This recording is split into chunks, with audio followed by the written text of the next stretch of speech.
10,000 रुपये बसले आणि त्यांची आमची भेट आता वडगावला कार्यक्रम झालता त्या कार्यक्रमामध्ये ते भेटले होते आम्हाला. त्यांच्या गावाचं नाव नाही येऊन राहिलं तर त्यांची म्हणून आम्ही त्यांना तिघी राहायला पकडून घेतलं की आम्ही येतो पण तुम्ही चालसा का बुद्धगावाले. तर ते हावच बोलले की हा मी येतो म्हणून 10,000 रुपये भरले. बरं भाऊ तुमच्या भरोशी आम्ही आहे.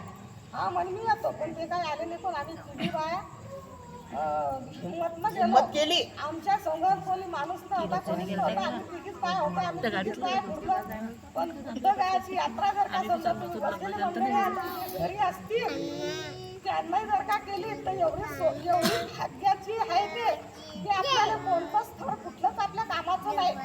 त्या स्थळावर तुम्ही जा आणि ते स्थळ तुम्ही पाहून या. तुमच्या डोळ्याचे पारणं फुटतील आणि तुम्ही सांगसाल की खरोखर आपला धम्म काय आहे. धम्म काय आहे बरोबर. तेव्हाच आपले हा आपला डोळ्यानं पाहिल्याशिवाय नाही. डोळ्यानं पाहिल्याशिवाय डोळ्याचे पारणं फुटत नाही. आणि दोघी म्हातारा बाया होतो त्यांच्यामध्ये सगळे पुढे जात होते. आम्ही त्यांच्या मागे धावलं करतच होतो. बाकी मागे नाही हटलो. पण आम्ही मागे नाही. हिंमत करून आम्ही नाही हेच केलं. आम्ही फोटो काढले यांनी फोटो पाठवले.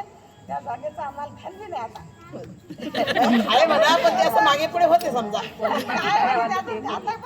फोटो पाठवले यायला तुम्ही हे पहा हे कोणतं ठिकाण आहे. पण आम्ही पाहून आलो ना आमच्या डोळ्याचे पारणे भेटले ना आमचं एकदम असं सोनं झालं.